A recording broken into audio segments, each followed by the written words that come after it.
भूमाता ब्रिगेडच्या अध्यक्षा तृप्ती देसाई गेल्या काही दिवसांपासून वाल्मिक कराड प्रकरणाचा पाठपुरावा करतायत। मात्र या सगळ्या प्रकरणाचा पाठपुरावा करत असताना त्यांना सोशल मीडियामध्ये ट्रोलिंग देखील केले जात आहे आणि या संदर्भातच आता आपल्यासोबत बोलण्यासाठी तृप्ती देसाई आहेत। काय सांगणार तुम्हाला, ज्या पद्धतीने तुम्ही हे सगळं प्रकरणावरती भाष्य करतायत, बोलतायत, त्यानंतर तुम्हाला ट्रोलिंग देखील केले जात आहे, तुम्ही आता थेट इशाराच धनंजय मुंडेंना दिलाय, काय नेमकं? वाल्मिक कराडचं फरार असताना लोकेशन कुठं होतं या संदर्भात मी माहिती दिलेली होती आणि आपण बघितलं असेल की ती तंतोतंत खरीही ठरली, कारण 16 डिसेंबरला जो आहे तो आश्रमामध्ये तो तिथे वाल्मिक कराड आलेला होता, हे त्या आश्रमातल्या केंद्राने स्पष्ट केलं। आणि धनंजय मुंडेंचा राजीनामा अजूनही मुख्यमंत्री का घेत नाहीत, अजितदादा का घेत नाहीत, तो घेतला पाहिजे होता, या संदर्भात ही मी वक्तव्य केलं होतं। आणि त्यानंतर धनंजय मुंडेंचे जे समर्थक आहेत ते ट्रोलिंग करतायत, अत्यंत खालच्या पातळीवर जाऊन कमेंट करतायत आणि म्हणूनच मी सांगितलं की आतापर्यंत या विषयावर मी जास्त काही बोललेले नाही।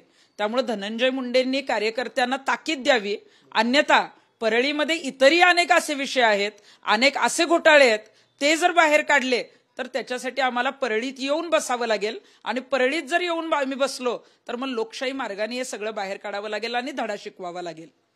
पण मग काय नेमकं काय ट्रोलिंग केलं जाते, काय सोशल मीडियावरती ज्या पद्धतीने तुम्ही या सगळ्या बाबतीत भूमिका मांडतायत, काय नेमकं त्यांच्या समर्थकांकडनं काय बोललं जातं? चारित्र्य हनना संदर्भामधल्या ज्या आहेत त्या कमेंट आहेत, अत्यंत खालच्या पातळीवर जे शब्द मी इथं सांगू शकत नाही अशा पद्धतीचे शब्द तिथं वापरले जात आहेत।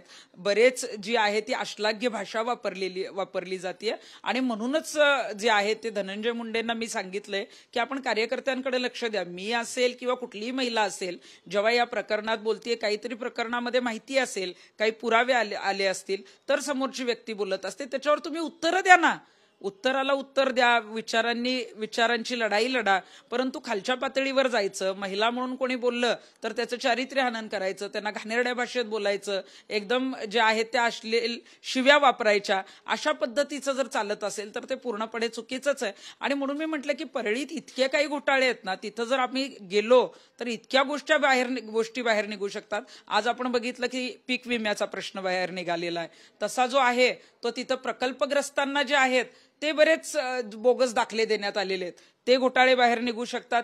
अनेक अशा काही गोष्टी आहेत, गायगोठे आहेत, म्हणजे गायगोठा जो आहे तो मंजूर करून दिलेला आहे परंतु तिथं तुम्हाला कुठंच गोठा दिसणार नाही, असा घोटाळा आहे। बरेच सिंचन विहिरींचा प्रश्न आहे, कृषी महोत्सव जो मागच्या वेळी आयोजित केलेला होता त्याच्यामध्ये नेमके स्टॉल किती उभे करण्यात आले, नेमका किती फंड आला होता, किती खर्च करण्यात आला होता, त्याच्यात काही गोष्टी झालेल्या आहेत, त्याची माहिती अनेक जणांनी दिली, असे अनेक प्रश्न आहेत। मग आम्हाला तिथं वेळ काढून यावं लागेल, त्याची माहिती घ्यावी लागेल आणि मग जर तिथले घोटाळे काढले तर आपण KGF चित्रपट बघितलाय तसा मग परळीमध्ये जो आहे तो निर्मात्यांना मग PGF चित्रपट काढावा लागेल, म्हणजे परळी गँग फाईल्स इतक्या मोठ्या प्रमाणात जे आहे ते तिथं घोटाळा आणि इतकी प्रकरणं सुरू आहेत।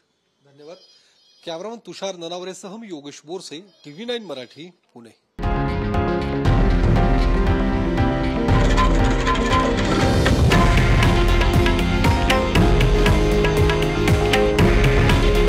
हे आहे देशातील नंबर 1 न्यूज नेटवर्क आणि आपण पाहत आहात TV9 मराठी।